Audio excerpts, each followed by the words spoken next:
David, after God's heart. We see this man who's a picture of Jesus, and secondarily, he's an example for you and me to be people who are after God's heart. But we can't be after God's heart unless Jesus is the focus. He's our source. And that's what we see is the case for David, even in his many shortcomings.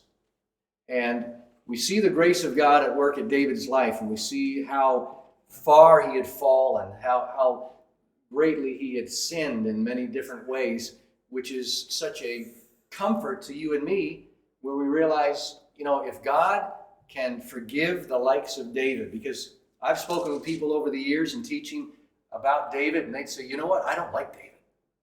David's a hard guy to handle because of how greatly he sinned. But the fact of the matter is that he's a picture of all of us who sin, because we are great sinners, aren't we? All right. So, not only is he a foreshadowing of Jesus, but he's a picture of the grace of God to you and me.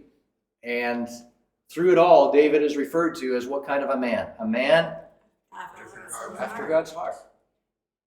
So we even see that in the book of Acts, speaking about David, who was a man after God's own heart. Not just at the very beginning of his life, but even right through to the end of his life. Now, we are in 2 Samuel 23, and we're picking it up in verse 8. And we're going to go to 17.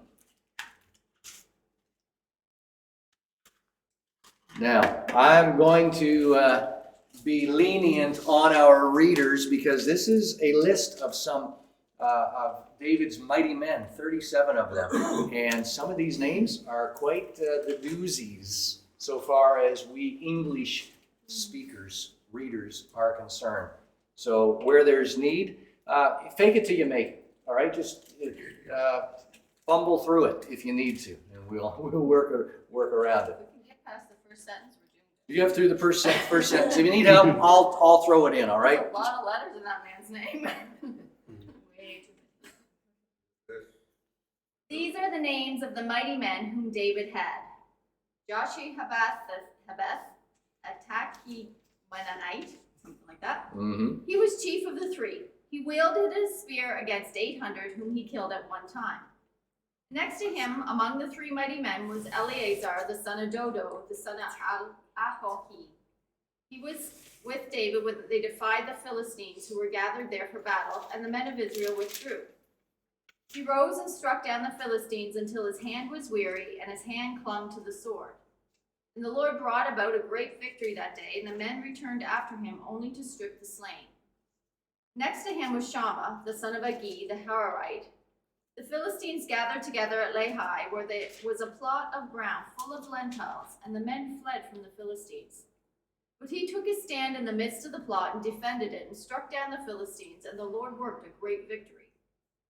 And 3 of the 30 chief men went down and came about harvest time to David at the cave of Adullam, when a band of Philistines was encamped in the valley of Rephaim. David was then in the stronghold, and the garrison of the Philistines was then at Bethlehem. And David said longingly, "Oh, that someone would give me water to drink from the well of Bethlehem that is by the gate." Then the 3 mighty men broke through the camp of the Philistines and drew water out of the well of Bethlehem that was by the gate, and carried and brought it to David. But he would not drink of it. He poured it out to the Lord, and said, "Far be it from me, O Lord, that I should do this. Shall I drink the blood of the men who went at risk of their lives?" Therefore he would not drink it. These things the 3 mighty men did. Well, how many of you glad that you weren't the one reading those names? All right, so I saw a couple of hands. You will be the target next because we've got more names coming. No, we will be lenient for sure. All right, so these are some that we've looked at so far of David's mighty men. There are more of them to be sure, and we see them one right after the other, beginning in verse 24 through to the end of 39. So this man who was the son of that man, and so on, one right after the other in quick succession. Why bother taking any time to look at David's mighty men?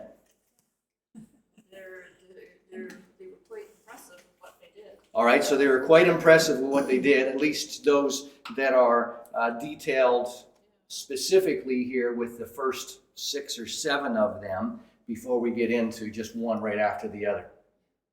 However, these are, go ahead. The Lord brought victory through them. The Lord brought victory through them.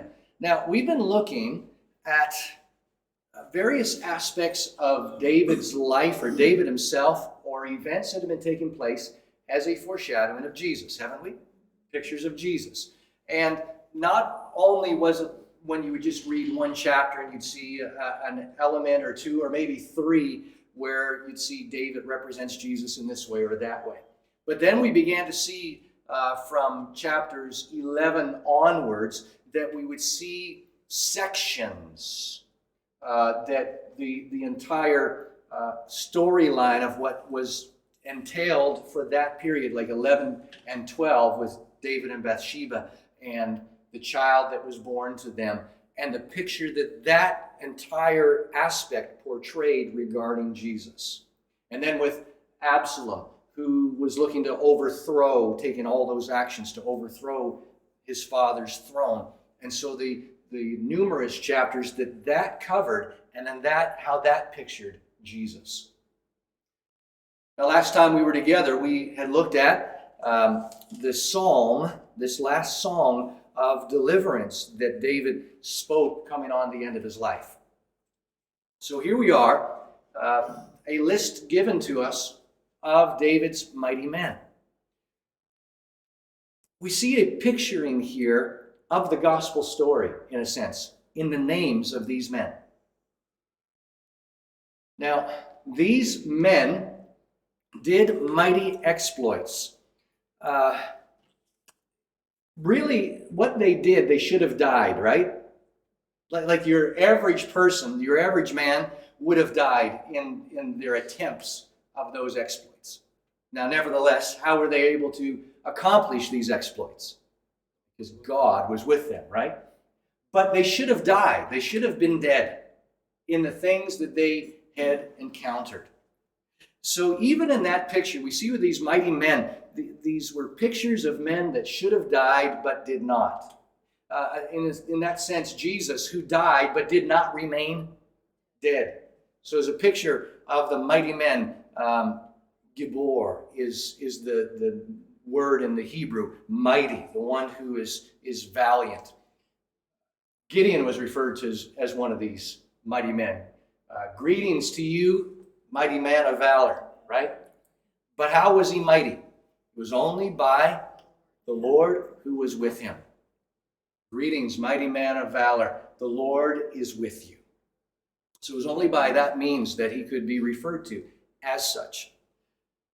Now, some of these things that were taking place, this first man, Josheb-Basshebeth, he was a Tekemonite. The name that we have here is the one, I can see that this blackboard is not going to be big enough for all of these names. There's 37 of them. All right, so. Right, small. Right, okay. Really small. Okay.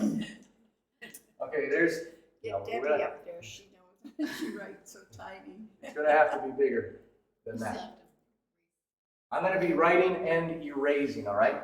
So, these are things that are hinting at the person of Jesus in the gospel story, all right? So, Josheb-Basshebeth is the one who sits in the assembly.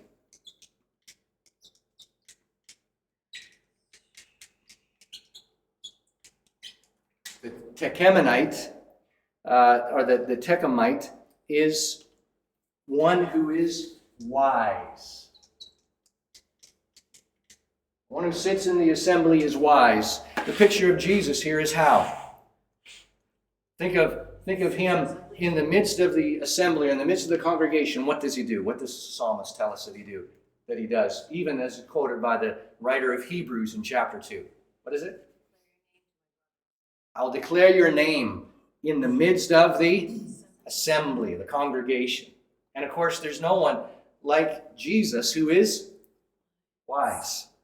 One who is, really the word there is, have you ever heard this before? Sagacious. Sagacious. Like a sage.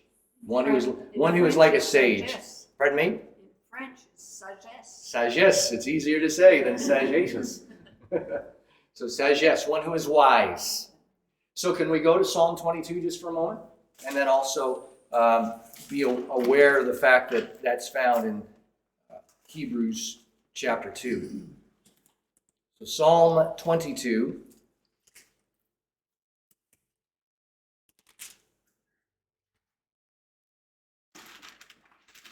And he says in verse 22, let's take it 22 to 24.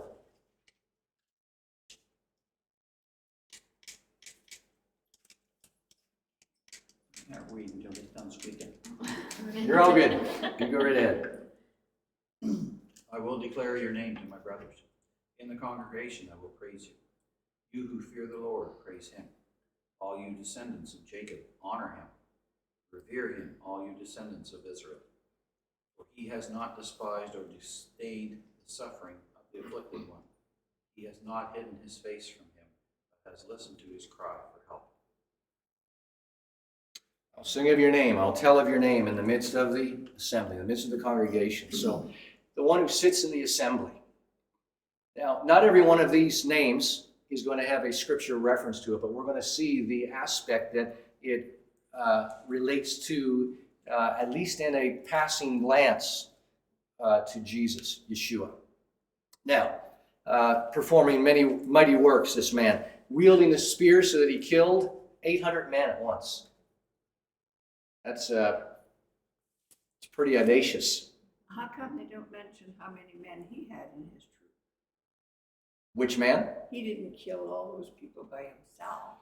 Think of Samson for a moment. He killed 1,000 men with a... But he With a was given that strength. So were these men. These men were given Samson-like But strength. It doesn't say that. So Yeah. So these were men who he wielded his spear against 800, whom he killed at one time. Not that whom he led a battalion to fight against at one time, but that he was one that went into battle. Might of the Lord. The Lord was doing this. Yeah, that's why they were called mighty men. They were doing exploits. And that's why, you remember that when David left Jerusalem, when Absalom came to usurp the throne, and then he was told by his advisor, Ahithophel, said, go immediately against him, and I will take, how many did he say? That he would take 22,000?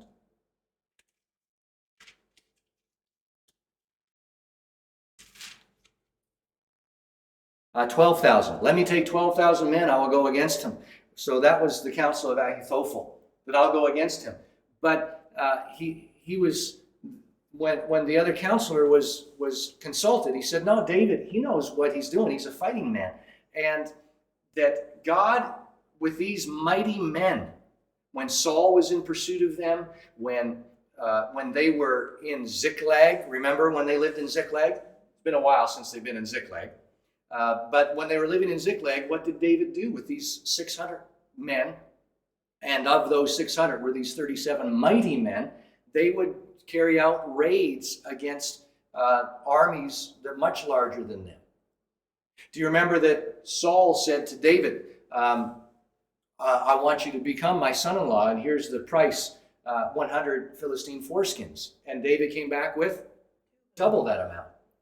So even David was showing himself to be a mighty man of valor, but not because he was just a skillful warrior.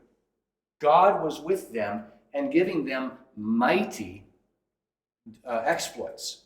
So I'll take 12,000 of men to go against David, because he knew that 12,000 would be a huge number to be going against David's relatively few hundred, but they were mighty men. God was with them. He knew their exploits, and so he wasn't going to be underestimating them.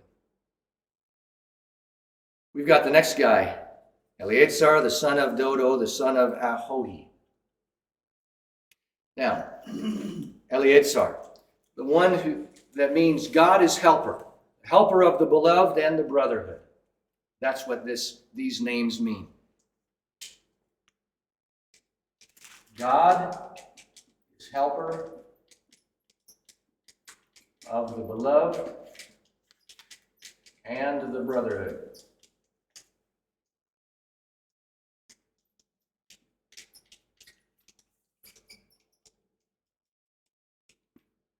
Who's the beloved? More specific. Disciples. More specific than that. Jesus. Jesus is the beloved. Love of God, the Father. God is helper of the beloved, and who's the brotherhood? We are. We're the brotherhood. Jesus said in the midst of the assembly, of the congregation, I will praise you in the midst of the congregation. I will speak of your name to my brothers. All right? I've got to get a little bit more flow on my pen here. And now I'm leaving. On the carpet. No, it's on the edge. It didn't make it to the carpet. And my crosspiece. So I'm okay. Just barely okay. All right. This is a guy, he struck the Philistines to the point where what? Sword froze. His hand froze to the sword. Yeah, he'd been fighting so hard, so strong, so long throughout that day that it was like they had to pry his fingers off of the handle of the sword. Just going, and God giving the strength and the victory. Then we've got Shammah, son of Agi, the Hararite. This one means, hear the flame, you mountains. Hear, like listen, hear, Shema, like Shema. Hear the flame, you mountains. Pardon me? Where am I getting this? Like when I press on Shema, it comes up desolation. So Shema has the root word for it, Shema, literally Shema, to hear. So a hearing. Hear the flame. When we see in the book of Psalms that the hills melt like wax before the Lord. The Lord goes about, and we see in Hebrews chapter 12 that the Lord is a consuming fire. And so the mountains that are being spoken about here are the mountains surrounding Jerusalem. What's going to be taking place in Jerusalem concerning Jesus? Split the mountain. Okay, think before the second coming. Think first coming. He's going to die on them. He's going to die on Mount Moriah. And so here the flame, the moving of God, that his work is to come and to consume all of his enemies. And the work will be taking place here on Mount Moriah. We're going to be seeing the significance of Mount Moriah in, I'm hoping tonight we'll be getting into that when we see what will be taking place in chapter 24. The Lord is coming about with a great work to bring about vengeance against his enemies. And of course, the enemy spoken about or referred to here is sin. Jesus is the mighty warrior. He's a man of war. So he does mighty exploits, but it's not because he's empowered by the Spirit, like a man empowered by the Spirit. It's that he himself is the Redeemer. He himself is God. What was the mighty exploit that we saw here detailed, spoken about? These three men, what did they do concerning Bethlehem? Wow. So they went and got water from the well in Bethlehem and gave it to David. What was so spectacular or extraordinary regarding that? They broke through Philistine lines. All right, so they broke through the Philistine lines. So basically, they went through to the point of death. They broke through what should have been death for them, and they secured this water for David. And when David received it, what did he do? He wouldn't drink it. That's sort of offensive. I would have thought so. Yeah. So, If I risk my neck for you, I was We thinking have when it words. was being read that they should have at least gave some guys that they wouldn't got it. Okay, David, if you don't want it, I mean, let's do it. we'll have it, right? Why did David pour it out? He didn't just not drink it. He took it and he would not drink it. And moreover, in verse 16, he poured it out. But he poured it out what? To the Lord. To the Lord. So it wasn't just, you know what, guys, I can't do this, blah, blah, blah, blah, blah. That's not what happened. He poured it out what? To the Lord. Why? He was offering it to the Lord as an offering, as a thanks offering. See, this was blood water, right? This water represented the lives of these men. He was at their risk, the risk of their very lives, that this water is now in his hands. And he considers that, no, this water is too valuable just to satiate my thirst. So he pours it out as an offering to the Lord. What do you see as this picture here, foreshadowing Jesus and water that's poured out on the ground? Jesus' side. Spirit went into his side, water and blood poured over him. So on the cross, the spear is thrust into his side. Water and blood flow out. Because this was essentially blood water, wasn't it? I mean, there's no blood in it, but this was water purchased by the blood of these men. Risked their lives to secure this water. You were mentioning? As I just said, that blood of Jesus was. There you go. Yeah, absolutely. All right, so we're coming down to verse 18. We're not going to spend a lot of time diving into this stuff because we could be looking at every nook and cranny. We want to get the thrust of what's taking place here. Now, we have what I'm going to do is highlight some things to alleviate you from having to read these challenging names. All right. So. Oh, you wanted the challenge. Who was wanting it? Who was regretting She it? said that. Oh,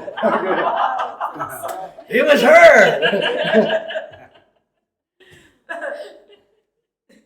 All right, let's have a look here. We've got Abishai, who's the brother of Joab, the son of Zeruiah. He was chief of the 30. Abishai. The three? Chief of 3, yeah, there's a variance in manuscripts. One says chief of 3, the other one says chief of 30. So, yeah, we're not going to dive into the translative challenges that are involved here. Okay, so we've got Abishai, the brother of Joab, son of Zeruiah. So Abishai is the father's gift.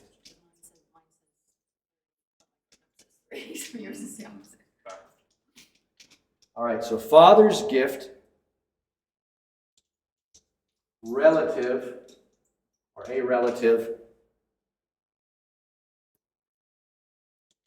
of the one fathered by Yahuwah. Yahuwah is a variation on the name Yahweh. Yahweh. And then we have on the very end of it, he's the son of whom? Zeruiah. Zeruiah means wounded. So we can have a comma here, the wounded one.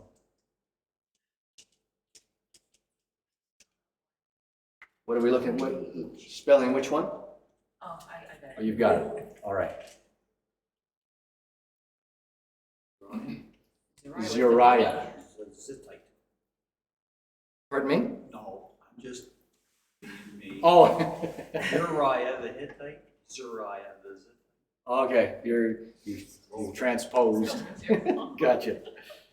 All right, so then next we've got, first of all, so Abishai, he's wielding a spear against 300 men and killed them.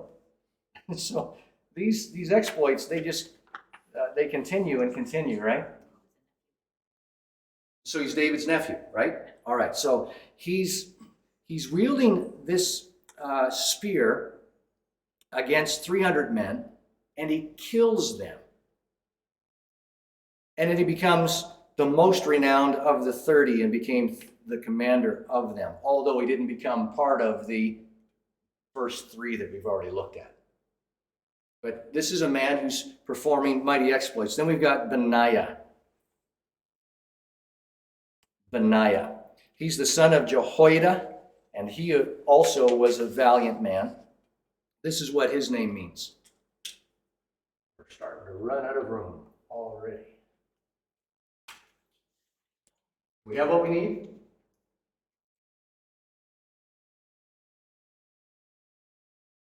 Memorize that. All right. There will be a test. Benaiah means, we'll put Yahweh's abbreviation, all right? YHWH, which is also means the Lord. So Yahweh has built a son, or made a son. So built a son that Yahweh knows.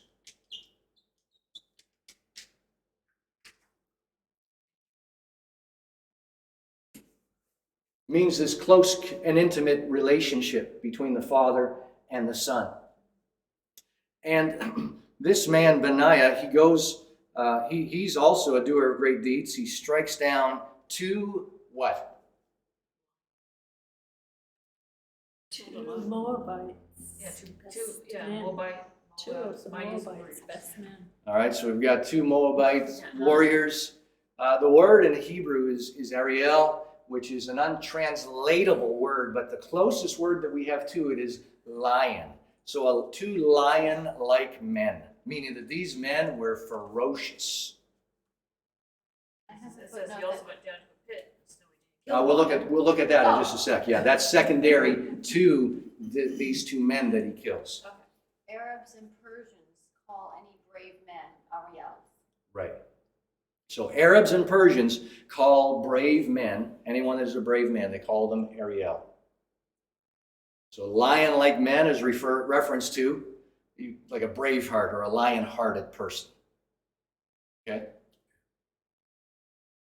And furthermore, this man, Benaiah, he also went down and struck a lion in a pit on a day when snow had fallen. Sort of a picture of whiteness that had come over. Whiteness is this idea of like a leprosy. Leprosy represents what? Sin, death. So when it says snow, literally, the connected word there is a whiteness that came upon this pit. It doesn't mean that it's not snow. It just can have this idea of it's more than just that it's cold out. And he struck down an Egyptian. huge. A huge Egyptian. Chronicles tells us that he's 7.5 feet tall. Pretty big guy, right? Not as big as Goliath, but he's still a big man. And how did he kill him? Spear out of his hand and killed him. He took the man's own spear out of his hand and killed him. So this is kind of this picture of what does that spear represent? If you're on the receiving end of that spear, what does that spear represent? Death, right? So how did Benaiah kill this man? By death. He stole death out of this man's hand, as it were. That weapon that represented death, or should have been sure death for him. And by death, he killed this mighty man, this warrior that stands against him. Well, Egyptian is synonymous with sin. And Egyptian is the very picture. With the Israelites, they were rescued from the land of the country of Egypt. it was not that the people of Israel, when they were rescued from Egypt, that was a picture of being released from slavery, although they were. More than being released from slavery, what were they rescued from? Which results in death. So they were rescued from death. We even see that with the last plague, the 10th plague that comes on the land of Egypt, which was the plague of death. See, slavery wasn't their greatest problem. Their greatest problem was that they were going to wind up what in Egypt? Dead. They're going to die in Egypt. They were as good as dead. Slavery was a part of it. Sin makes us a slave as well. So yeah, all of those elements. And God rescued them from slavery, but most of all, he rescued them from death. All right, so he was renowned among the 30, but he didn't attain to the 3. David made this guy, Benaiah, made him his bodyguard. Well, wouldn't you? The guy who kills a lion, chases after and kills him? Yeah, I would do. Yeah, he's killing lion-hearted men, and he's wrestling with lions in a snowy pit. just another day. But who is that also a picture of? With Benaiah, and David makes Benaiah his bodyguard. Didn't David do something similar? What did he say regarding, I'll fight this giant?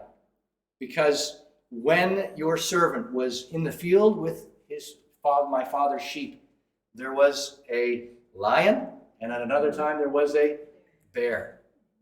And the Lord delivered me out of the paw of both and delivered them into my hands so that they died. They were killed. All right, let's continue. Verse 24. Now we're going name after name, okay? We got Asahel, the brother of Joab, one of the 30. This one is God has made a relative who was fathered by Jehovah. Imagine having the name of Dodo.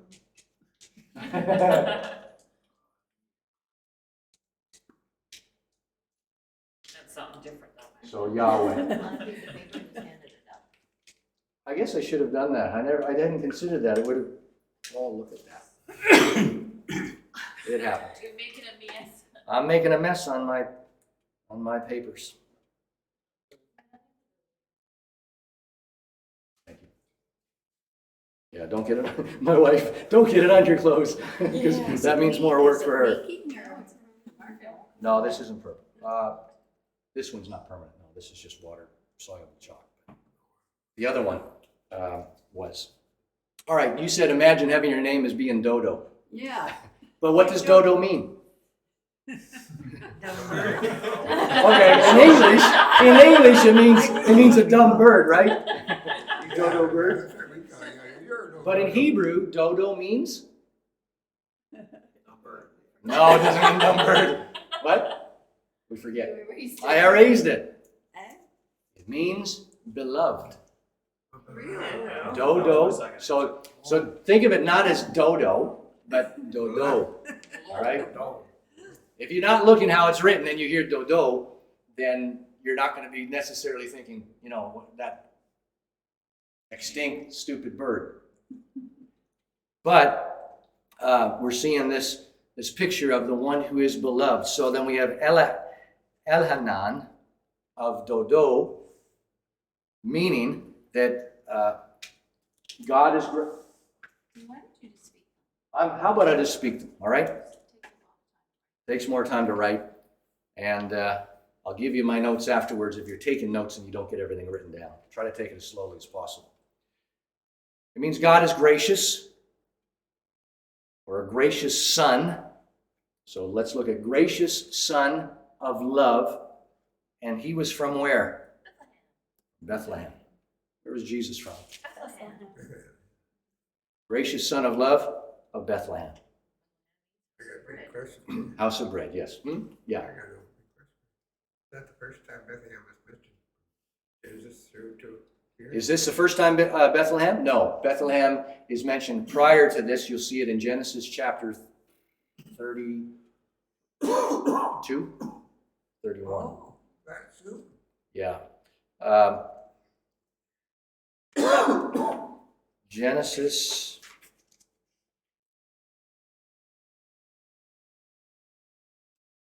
Uh, 35 and verse 19.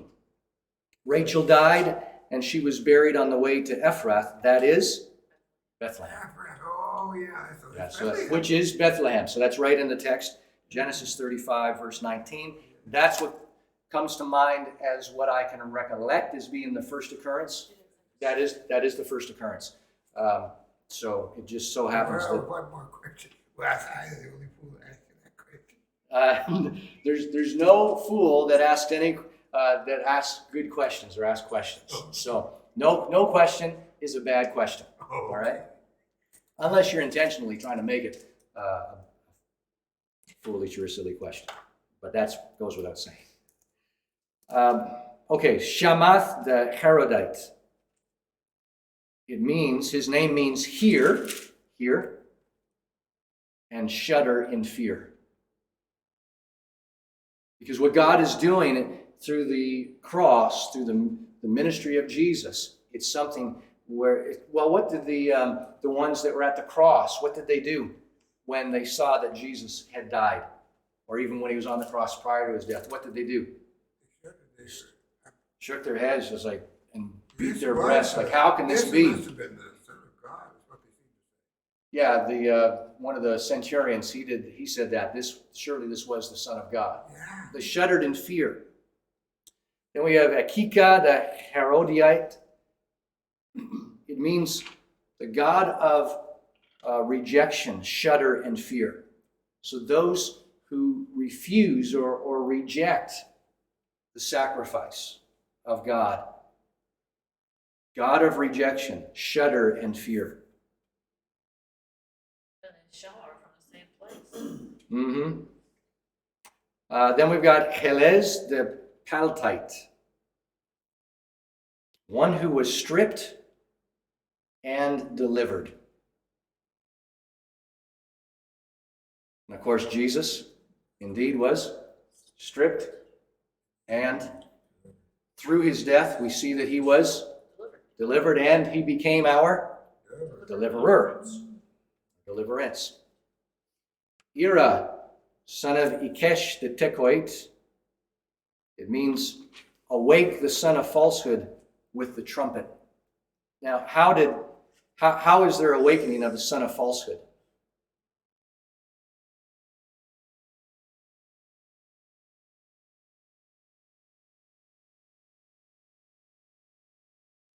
Was there a startling of Satan at the cross where he thought he had victory, and then all of a sudden what happens? Even before he arose, even at the death blow, what does Satan realize? He is defeated. He wasn't defeated. It wasn't like he was waiting until the resurrection that he was defeated. When was Satan defeated? When Jesus died. At the cross. At the Would cross Satan right realize there. that? Why would Satan realize it at the cross when he did die? Why would he realize it at the cross when he did die? Because with the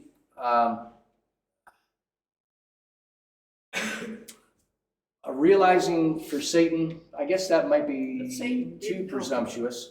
We know that he was defeated at the cross. Yes. So with the resurrection, then let's look at it that way. Thinking that through. What I was looking at was with Genesis 3:15, that the judgment that was brought upon the serpent was there will be enmity between your seed and the seed of the woman. You will Fresh. bruise his heel, and he will crush your head or bruise your head. So that's speaking of the cross. But would Satan necessarily realize that? Well, I don't think it took him until Sunday to realize, okay, there's victory that has been taking place through the cross here. Just because death wasn't defeated till Sunday. It wasn't proven that death was defeated till Sunday. So Satan still thought that he had defeated Christ by killing him. And so until resurrection, I don't think Satan would have realized he was defeated, would he? Part of the whole story. It's Part of the whole- package, but part of the I'm package, yeah. not sure that he would have, Yeah, how do we break that down? and I don't think it really matters. Yeah, it's not something to split hairs over. Okay. Not gonna change my opinion about anything. All right. But with the rising from the dead, when he resurrected, it was like there was a blast that came forth, right? That resounded through the heavenlies that Jesus is alive. It didn't happen in isolation or in silence. No. Yeah, even in the physical realm, it didn't happen in silence or in secret. Yeah. The records of ancient Chinese found in tombs where they mention around the times of Jesus' birth and death and resurrection, they saw stuff in the sky Exactly. happening, Yeah. which I thought was pretty cool. Then we've got Ebiezer of Anathoth. So Ebiezer is similar to Eleazar, which means father of help, answer. And did Jesus cry out, help? Yeah. My God, why have you forsaken me? Even prior to that, in the Garden of Gethsemane, what did he cry out? Not my will, but your will be done. He's fully dependent upon the Father in everything that he's doing. Father of help, or Father of help, answer.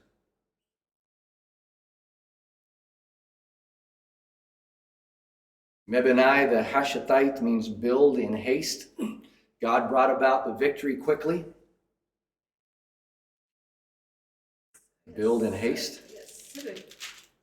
Why, when they wrote the Bible, why would they not put below that in brackets what it meant? Why did they, okay, good question. Why, when they wrote the Bible, didn't they put that in brackets, the meaning thereof? Because the Bible was written in Hebrew, and the meanings are already, if you read Hebrew, you know the meaning of those names. It's inherent. It's evident what the meaning is just by the knowledge or the awareness of the Hebrew.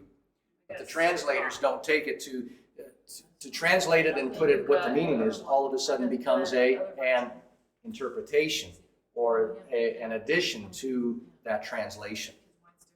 So they keep it to just the direct translation. But the way you're teaching it, it makes it more so understandable, whereas if they'd have done the same thing as what you're teaching us now, is to have it in brackets below. It would be helpful. So write it in. Write it in the columns. What was the Sibbachai or? Which one? Is that Ebiezer or the Anathite? Mebunai. Oh, the Mebunai, the Hushathite? Yes. Built in haste. Or built quickly. Yeah, my version has a Sibbachai. Oh, okay. And then down here in the little area here. Zalman, the Ahohite, means shady or covered brotherhood. He has become the covering for the brotherhood. He has become shade for the brotherhood. Mari, the Netophathite, haste the oozing. What oozed from Jesus? His blood, right? Let it be quickly. Let it not be something that I wallow in. Pardon me? Water, blood oozed from it. Mm-hmm. What's your name? Oh, I am Paste of Oozing. Caleb, son of Baana, Netophathite.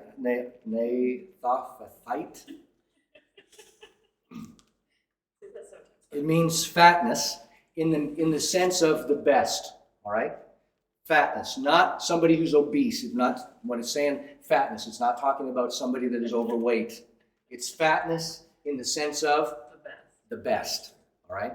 So look at it as the best, the son in affliction of Uzziah. So the son was experiencing this affliction of Uzziah.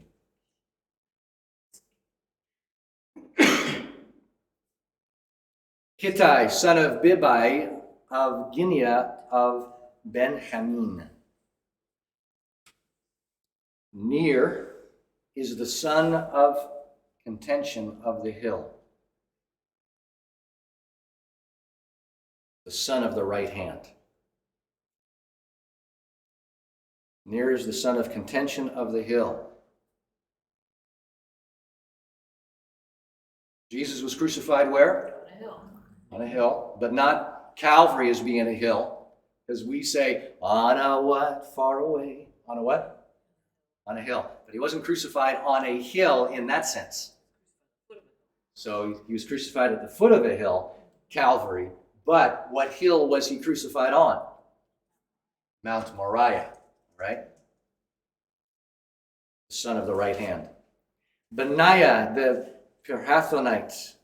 Yahweh has built a chieftain, a ruler. Same name, but different. Yahweh has built a chieftain.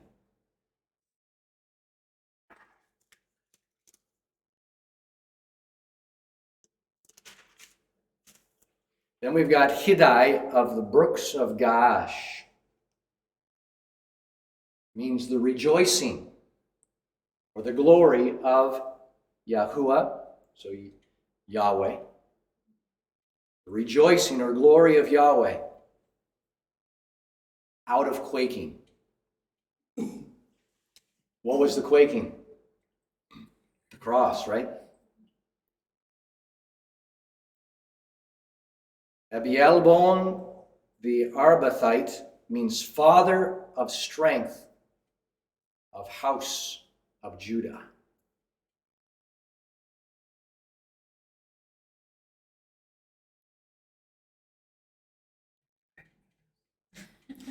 Literally, it's house of desert, but it's reference to the desert is in the lower portion, the southern portion of Israel, which is in the land of, or the tribe of, Judah. Asmaveth, the Barhumite, strong one of death, meaning the strong one over death, a young man. Is it strong one of or over? Of death, which is the meaning of being over death.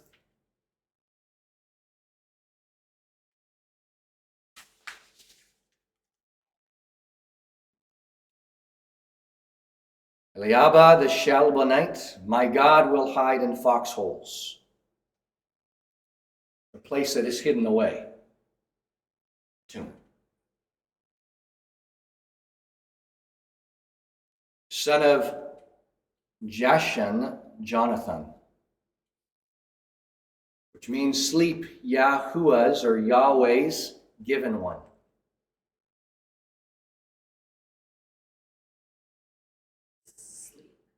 Sleep, Yahweh's or Yahuwah's given one. Shammah the Hararite, here in the mountains, to here in the mountains. So we've got that again.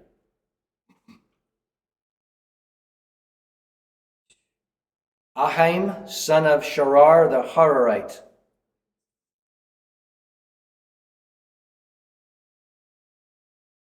Uncle, referring to a relative of the hostile mountains.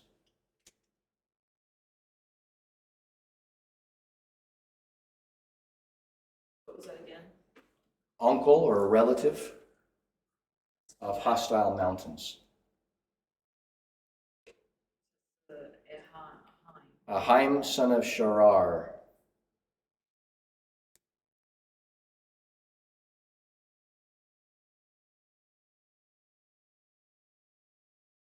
Eliphelet, son of Abazbai from Makath, my God of deliverance.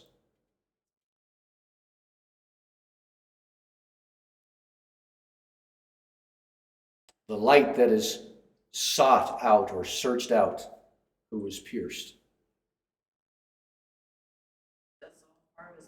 Yes. Well, Eliphelet, son of Abasbai from Maakath. All of that taken together. So it's not just Eliphelet.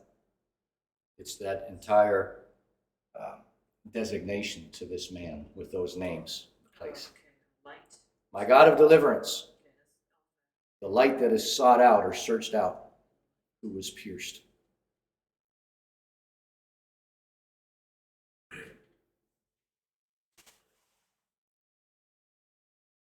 Eliam, son of Atithophel from Gilom, God of the people, son of the brothers are brought open.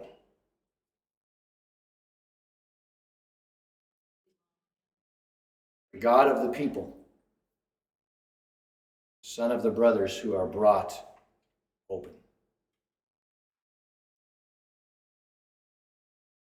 Herzai from Carmel, encloser, fruitful.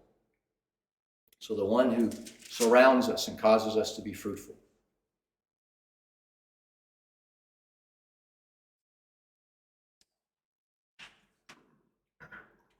Igal, son of Nathans from Zobah, avenger, given a place.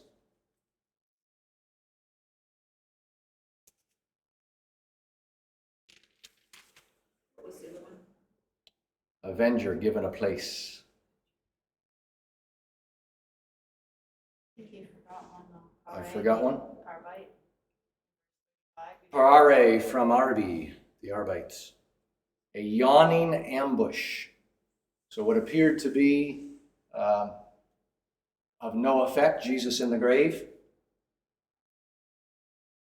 ended up being, in a sense, an ambush, or appeared to have been an ambush. A yawning ambush. Yes. WN. Yes.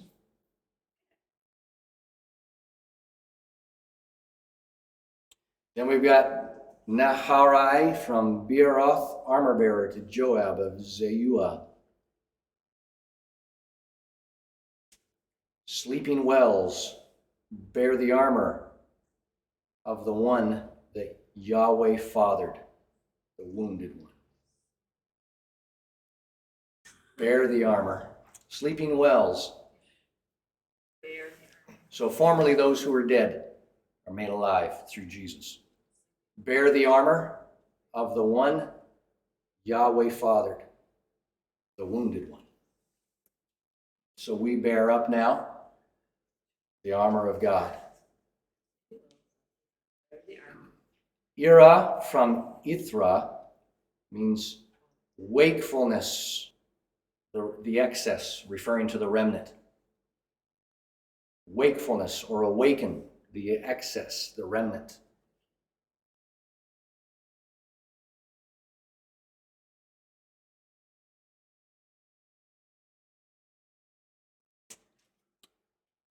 And then we see this second last one, which is Garab from Ithra. It means scabby or itchy. So what is that one doing there? And then excess or remnant. Who's the excess or the remnant? It's us, right? The followers of Yeshua.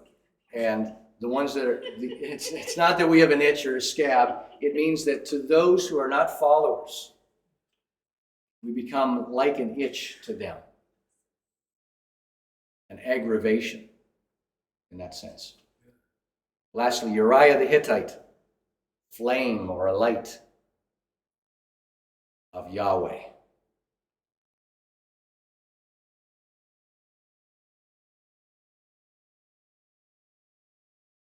Flame or a light of Yahweh.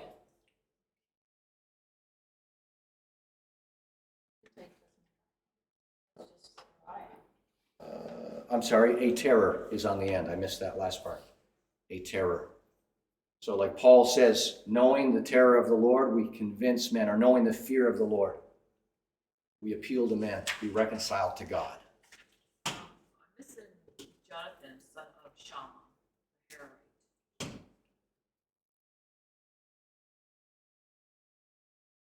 the Hararite. Jonathan, son of, 32 and 33, but there's two separate Jonathans. The sons of Jashin. The one, the son of Jashin, Jonathan. How do you have it in yours? I have 32, Elabah the Shabbanite, sons Yeah. of Jashin, comma, Jonathan. Those 33, son of Shammah the Hararite. Okay, so we got Shammah the Hararite already, right? You got that one? Here in the mountains. No, I don't. Son of Jashin, Jonathan means sleep. Yahuwah's or Yeshua's given one. So Jonathan and Jashin mean sleep. Yahweh's given one. Jonathan means Yahweh's given one. Okay. This is still right when you kept talking. Sorry about that. I don't know where I am. Wanted to get through that, not to bog us down in it, but to see the various aspects of these names. Remember, they're not in the sense of that we see them so much in English, but in the Hebrew, there's the connotations of these names that are foreshadowings or hints or pictures of Yeshua.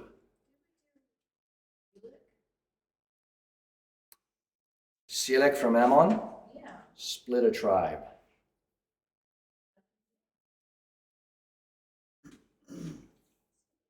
Split. So these were David's mighty men. Coming into the very last chapter of 2 Samuel, what do we see taking place? Anybody know the context before we even begin to read it? What is it? I go, what? It's what? It's David's census. David's census. Are we familiar with David's census? Good or bad? Good thing or a bad thing? Bad. All right. How do we see a picture of Jesus in David's census? Let's have a look at it. And we'll be comparing it with 1 Chronicles chapter 21.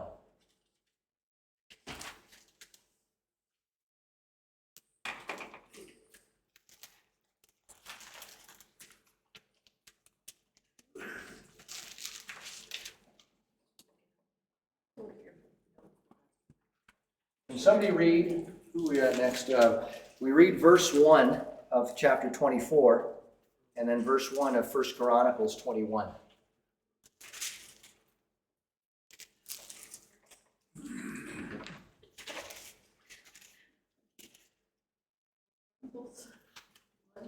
So who's got 2 Samuel 24, verse 1? Really? Again, the anger of the Lord burned against Israel, and he incited David against them, saying, "Go and take a census of Israel and Judah." All right. Why did David take a I census? think you're in Corinthians rather than Chronicles. Yeah. Chronicles, He yeah. wanted to see That's him. First and Second Samuel, First and Second Kings, then First and Second Chronicles. Oh, David. that's a He key. wanted to Just know one how- sec. Go Just- Testament. Go ahead again. I said David wanted to know how strong his army was for himself. He had nothing. So David wanted to know for himself how strong his army was. That's right after Kings. But why does it say here that the Lord incited David to go number Israel and Judah? Burned against Israel. So the anger of the Lord burned against Israel. Why did the Lord then incite David to number the people? That would be back to me. Thank you. Okay. Let's look at 1 Chronicles now, 21, verse 1. Satan rose up against Israel and incited David to take a census of Israel. So who rose up against Israel? Stood against Israel? Satan. Satan did. And he incited David to number Israel. Okay, why did writer Samuel did that and writer Chronicles did All right, so why does the writer of 2 Samuel say God incited Israel, and the writer of Chronicles say that Satan incited Israel? Good question, right? Is it another thing like Job? Like Job? Yeah. Okay. Well, first of all, when it says in Chronicles, it says Satan incited Israel. Satan is what? What do we understand here when we say Satan? What is it? Adversary. That's it? That's all we know? Does he have like a long name like these other guys? Okay. Person? Is that who we're talking about here? Satan? First name devil, last name Satan. Okay, first name devil, last name Satan. It's not obvious in the English, but in English, no doubt, you have in 1 Chronicles 21 that it says, and then Satan stood against Israel, or however it's phrased, but Satan is there. Is it capitalized S? Yes. Capital S? That's the interpreters. That's the translators' use of that word. They have capitalized S. It's also the first word of the sentence. But it's also, okay. Okay, so in your translation, it says Satan stood opposed or stood against Israel. And it's literally then Satan stood against. All right? So you're missing then.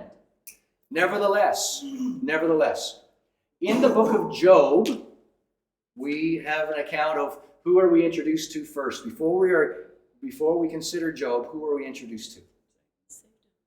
So we are introduced there to Satan. This means the Satan. The Satan. All right, the Satan, the adversary, the opponent. In Job and in Zechariah, Job 1 and 2 specifically, and Zechariah chapter 3, exclusively there, it's referring to the person in before the throne room of God as Ha-Satan. The indefinite article is used here in connection with Satan. In 1 Chronicles 21, there's no definite article.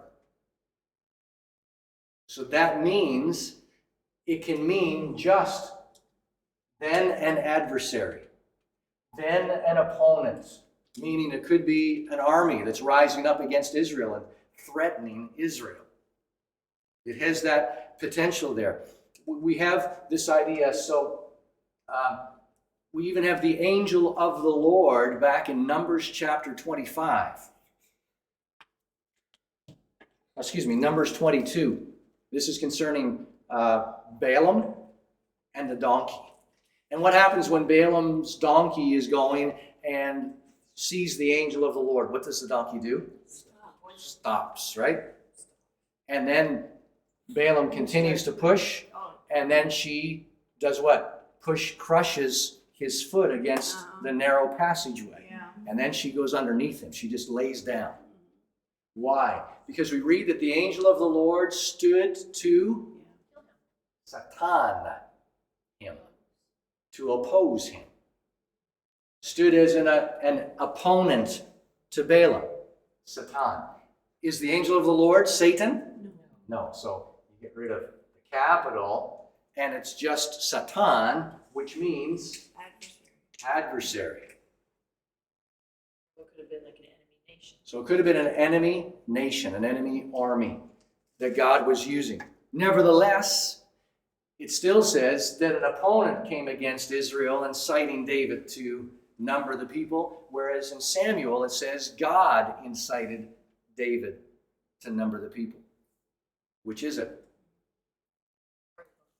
What is it? I said probably both. Both, yes. So God is at work, and The issue is what we're seeing in the very first verse of 2 Samuel 24. What do we see at the introduction to this situation? What's the word that is being used? Again, what? The anger of the Lord burned against. So again, the anger of the Lord burned against Israel. Why did the anger of the Lord burn against Israel? Just don't listen. They don't listen. Okay. Some would just jump to the conclusion the anger of the Lord burned against Israel because David numbered and brought a census of the people. But the anger of the Lord comes before the census. The census is the result of the anger of the Lord burning against Israel. Why was the anger of the Lord burning against Israel? We don't know. Say, it doesn't say. The text does not tell us. We don't know why the anger of the Lord was burning against Israel. Yeah, we can only speculate. But back in chapter 21, we know that the anger of the Lord was against Israel there because what was taking place? So what was happening?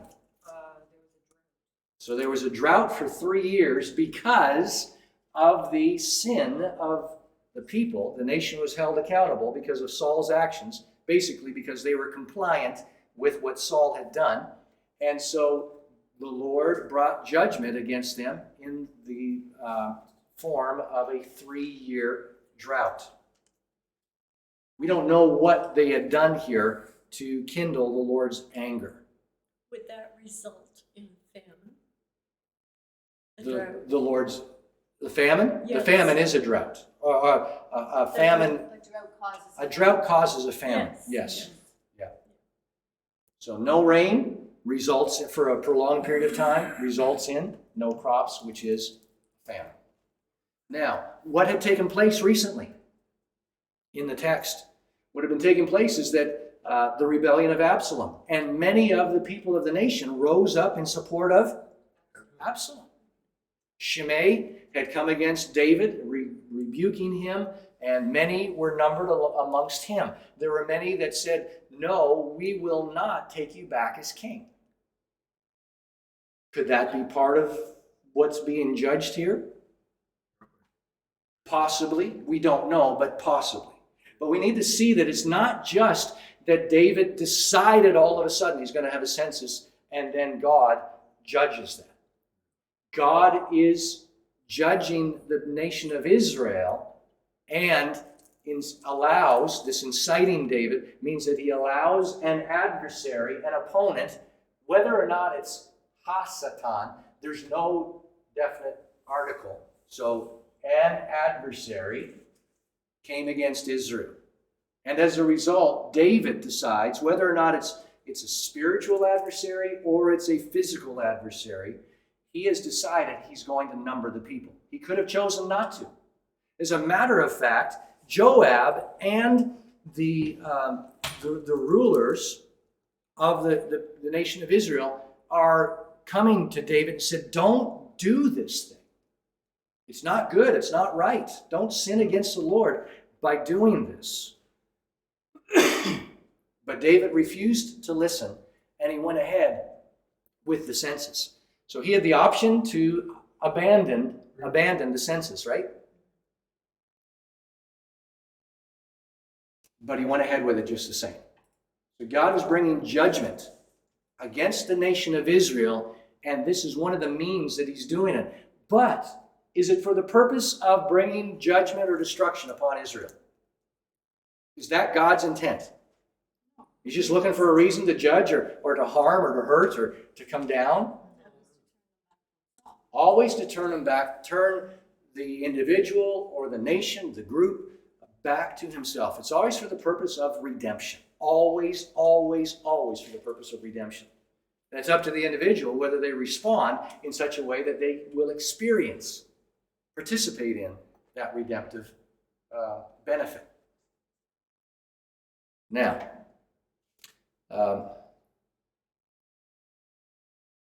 when we look